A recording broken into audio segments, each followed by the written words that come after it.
time, like from age 5 to age 13 pretty intensively, and then took a break from ballet and studied again in my early 20s, and so I'm 28 now, and been dancing for the past 8 or so years again. I think little children love to move, and little girls especially find a lot of fantasy in the stories of ballet and fairy tales and princesses and fairies and beauty. So I, like many little girls, wanted to take ballet class. I started dancing when I was 3 years old at Michelle's Dance Academy. So I'm 20 now, and clearly I'm in college, so I've spent majority of my time there at the studio. Over the years I've fallen in love with it, and it's become more of a necessity than anything. I need to go to class, and I need to be doing something. It's a feeling that I can't necessarily describe to you, but it's a need. In ballet, everything looks a certain way, so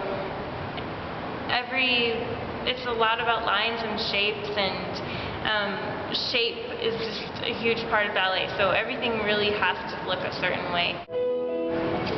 Bodies, of course, are different, and the more you study ballet, the more you understand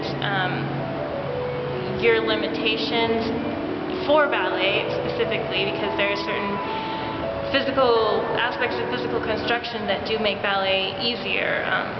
A lot of turnout, feet that have really high arches, long necks, short torso, long legs. So there's just all sorts of things that can be advantages if you happen to have that physical construction, and they can be, you know, it could be a disadvantage if you're studying ballet if you don't have that physical construction. Being slim, of course, it makes the work easier to do. Being flexible makes it easier to do. So there are all sorts of things that you can have naturally, physically, that support the art form, and things that are maybe considered limitations. So the more you study, the more those things become clear.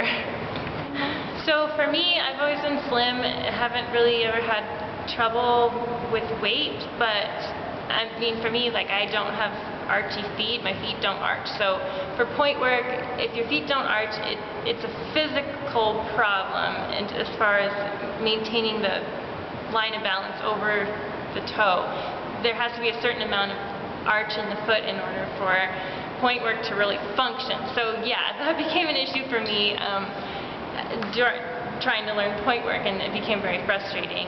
For personal limitations, I can name 10,000, but the main ones that I feel I've struggled with most over the years are my feet. They're not exactly as arched as I'd like them to be, and my turnout. My pelvis isn't necessarily geared towards 180-degree turnout. It's more geared like a normal person, so I have to work extra hard to stretch and try and maintain the little that I have. Miss Charlie-Ann, and quote-unquote break my feet every day. I sit down and she grabs and she pulls and bends to try and stretch out my feet. If you look at them closely, clearly you can't because I have boots, but there's knobs that have formed from where she's grabbed and stretched. And then in regards to my turnout, just sitting in my froggy,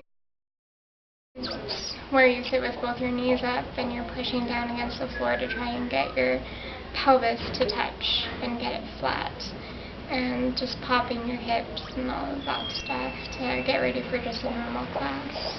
As teenagers, in an intensive study of dance, teenage girls mostly, we are faced with ourselves in the mirror for so many hours of the day, and we understand that being thin is important for what it is that we're trying to do, and makes it easier. So yeah, we probably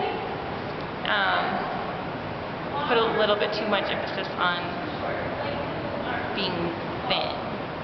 There's always going to be pressure in anything that anyone does, especially when it comes to sports. People look for certain physical traits.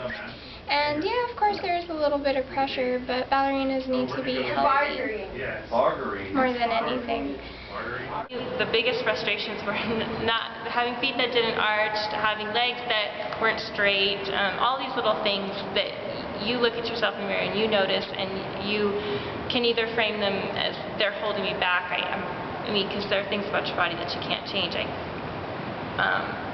So, yeah, there were times when my attitude towards my own physical limitations or my weight or whatever became a negative force in my life and in my ballet training and in my enjoyment of dance. I think that in professional ballet, not much has changed as far as being inclusive of body types, other than, I mean, the fashion has become more and more towards slim, tall, and that hasn't really changed in the past few years, and I don't really see it changing now. But in the dance world as a whole, I think there are more people who are interested in like doing what I do, which is I teach ballet in an inclusive way. I teach it as a life skill that adults at any stage can learn, and that's something that's valid for everyone, women, men, all body types. So, and also, I think the dance world is coming closer to the possibility of incorporating more principles of modern dance. Like, I'm personally interested in research around incorporating barre tenue fundamentals and total body integration into teaching ballet. How do you alleviate some of the pressure that young girls feel? Well, being that I've been there, done that, I try to relate to them as much as possible, how they might be feeling. The age that I teach is the awkward stage where they first enter puberty, so they're going through weird changes to begin with. So you just try to address them in a nice, relatable way since I've been there.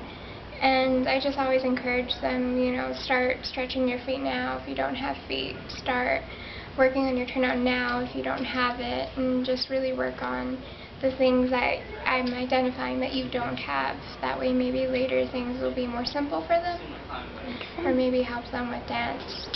And I just try to encourage them as much as possible. Be healthy. If you want to lose weight, do it healthy. Don't, starve yourself, and don't be all weird about it. Just do it like a normal person. Do you think that the professional ballet world is making strides in becoming more inclusive? I think so. I mean, we watched a TV show called Breaking Point over the summer, and it followed the professional company Ballet West of Utah. And you also have to remember the reason why they're so skinny is they dance 8 to 9 hours a day. And they still eat, but it's just all that exercise. Of course they're going to be skinny and thin, and on that show I didn't see anyone throwing up, or I didn't see anyone, starving themselves. So I feel that, they're broadcasting what a real company would be like, and I guess they're making a stride in that way.